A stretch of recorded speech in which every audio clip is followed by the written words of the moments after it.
فرمایا میں ضرور تمہیں آزماؤں گا، میں ضرور تمہیں آزماؤں گا، خوف دے کر، جانوں مالوں پھلوں کی کمی دے کر، اور اگر تم نے صبر کیا تو میرے محبوب انہیں جنت کی اور میری رحمت کی خوشخبری سنا دیجئے۔ اگر کوئی نیک بیمار پڑ جائے تو اس کی اللہ آزمائش فرما رہا ہوتا ہے، اس کی اللہ آزمائش کرتا ہے، اللہ تبارک و تعالیٰ اس پر فضل فرماتا ہے، اس کی آزمائش کرتا ہے۔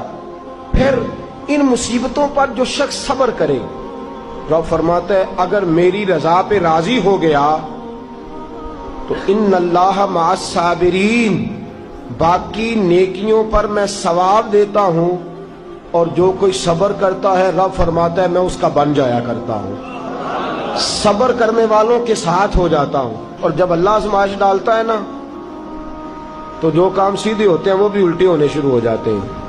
جب خدا کی طرف سے وَلَنَبْلُوَنَّكُمْ بِشَيْءٍ مِّنَ الْخَوْفِ وَالْجُوعِ وَنَقْصٍ مِّنَ الْأَمْوَالِ وَالْأَنفُسِ وَالثَّمَرَاتِ، جب اللہ کی طرف سے آزمائش آتی ہے، جب انسان پر اللہ کی طرف سے کوئی چیز نازل ہوتی ہے، آپ سونے کو ہاتھ رکھتے ہیں تو مٹی ہو جاتی ہے، آپ کسی طرف بھی، بہت سے دوست آ کے کہتے ہیں جی قدم آگے اٹھاتا ہوں جاتا پیچھے ہے، کیا کروں؟ تو میں اکثر عرض کرتا ہوں کہ تھوڑے دن قدم اٹھانا ہی چھوڑ دیں۔ کیا کریں؟ بیٹھ کے اللہ اللہ کریں، صبر کریں، دعا کریں۔ کچھ وقت انسان پر ایسا ہوتا ہے، تلک الایام نداولها بین الناس، جو اللہ نے انسان کے دن بدل کے رکھنے ہوتے ہیں، کچھ وقت ایسا ہو، پھر ایک وقت آتا ہے کہ وہی انسان مٹی میں ہاتھ رکھتا ہے تو اللہ اسے سونا بنا دیتا ہے۔ رب آزمائش کرتا ہے، رب آزماتا ہے۔ جو لوگ مصیبتوں پر صبر کرتے ہیں، جو لوگ مصیبتوں پر صبر کرتے ہیں، سید عالم نور مجسم شفیع معظم صلی اللہ تعالی علیہ وسلم نے فرمایا، رب فرماتا ہے ایک بندہ اللہ کی بارگاہ میں کھڑا ہوا، قیامت کا دن ہے، فرشتے نامہ اعمال کھولنے لگے۔ اللہ نے فرمایا فرشتوں تمہیں پتہ ہے میں نے اسے دنیا میں بڑے دکھ دیے تھے، اس پر بڑی آزمائشیں آئی تھیں، اس نے زندگی بڑی تکلیف میں گزاری تھی، تمہیں خبر ہے؟ یا اللہ ہم جانتے ہیں، بڑا صابر ہے، بڑا صابر ہے، اس نے صبر کے ساتھ وقت گزارا، صبر کے ساتھ اپنے اوقات کو طے کیا۔ رب فرماتا ہے جو اتنا صبر کرے میں اس کا نامہ اعمال ٹٹولوں، اس کا نامہ اعمال کھولتے ہوئے مجھے شرم آ رہی ہے، سارا کچھ لپیٹ دو اور بغیر حساب کتاب اسے جنت میں داخل کر دو۔ یہ صبر کرنے والا ہے، یہ صبر کرنے والا ہے۔ بڑی خوبصورت حدیث، بڑی، بخاری شریف میں موجود ہے۔ بخاری شریف کی یہ حدیث ایسی ہے جسے میں جب بھی پڑھتا ہوں میں چوم لیتا ہوں۔ حدیث کیا ہے؟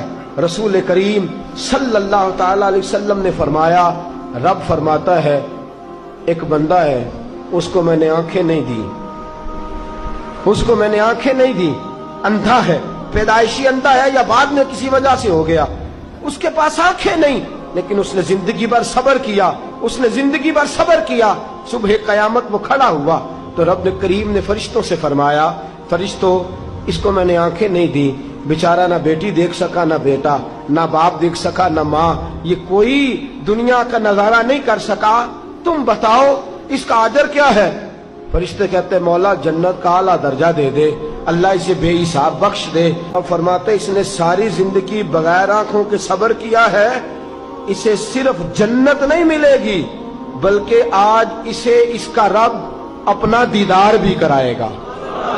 فرمایا قیامت میں لوگ جنت کے نظارے کریں گے اور یہ اللہ کا دیدار کرے گا، اس کو رب کریم کے جلوے دکھائے جائیں گے، اس لیے کہ یہ صابر رہا۔ اور میرے اعلیٰ حضرت فاضل بریلوی رحمۃ اللہ علیہ فرماتے ہیں جو صابر ہوتا ہے نا، توجہ ہے آپ کی، میری بات کی سمجھ آ رہی ہے؟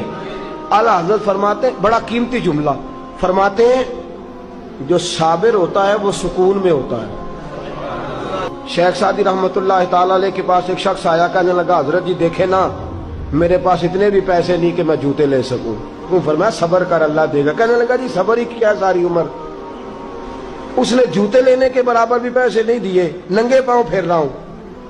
شیخ سعدی رحمۃ اللہ تعالی علیہ نے اس کا بازو تھاما، ایک گھر میں لے گئے، دروازے پہ دستک دی، گھر کا مالک باہر آیا، اس نے دونوں طرف بیساکھیاں پکڑی ہوئی ہیں، ٹانگیں تو ہیں پر پیر ہی کوئی نہیں۔ فرمانے لگے بتا یہ اچھا ہے کہ تو کہنے لگا جی میں آپ سے بھی معافی مانگتا ہوں، اپنے رب سے بھی معافی مانگتا ہوں۔ نبی پاک صلی اللہ تعالی علیہ وسلم نے فرمایا خدا اگر تجھے مصیبت دیتا ہے نا، اور ان مصیبتوں پر جب اللہ تجھے قیامت میں اجر دے گا تو تیرا دل چاہے گا کاش سکون ہوتا ہی نہ، آزمائشیں ہی آزمائشیں ہوتی، تو وہ اجر دیکھے گا۔ وہ کسی دانشور نے کہا تھا کہ میرا باپ انتقال کر گیا، 6 مہینے گزرے تو میرا 18 سال کا بیٹا بھی انتقال کر گیا۔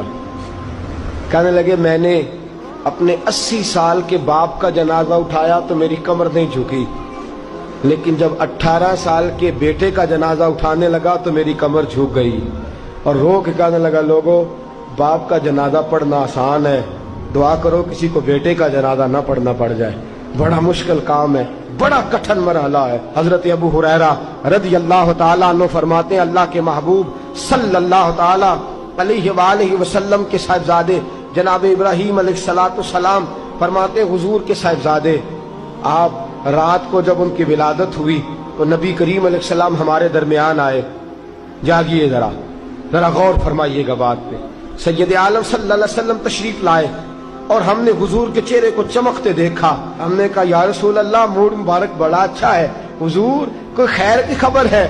فرمایا مجھے مبارک دو، اللہ نے مجھے بیٹا عطا فرمایا ہے۔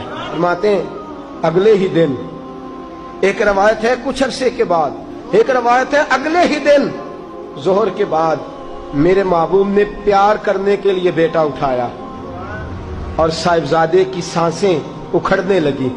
رسول پاک کے صاحبزادے نبی پاک کے مقدس ہاتھوں میں سانسیں اکھڑ رہی ہیں، حضور کے دستے مبارک میں صاحبزادے نے وصال کر دیا۔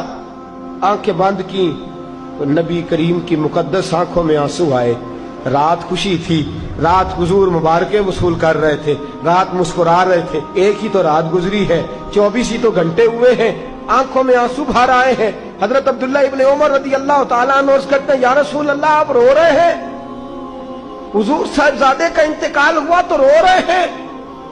نبی رحمت صلی اللہ تعالی علیہ وسلم نے فرمایا عبداللہ دل میرا غمزدہ ہے، آنکھوں میں آنسو ہیں، پر میں اپنی زبان سے وہی جملے کہوں گا جس سے میرا اللہ راضی ہوگا، میں کوئی بے صبری والی بات نہیں کروں گا۔ اور یاد رکھیے مصیبتیں اللہ کے پیاروں پر آتی ہیں۔